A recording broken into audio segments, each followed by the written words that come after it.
আসসালামু আলাইকুম, শুভ সন্ধ্যা। কেমন আছেন সবাই? আশা করি ভালো আছেন। আমিও আলহামদুলিল্লাহ ভালো, একদিকে আরেকদিকে অসুস্থ। চেহারা দেখে বোঝা যাচ্ছে কত যে অসুস্থ। চুলার ধারে গিয়েছিলাম নুডলস রান্না করার জন্য। এই যে নুডলস রান্না করার জন্য গেছিলাম। আরেক ভাবিয়ে কী করছে,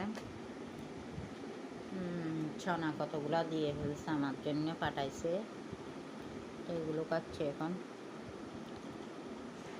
এই আর কি।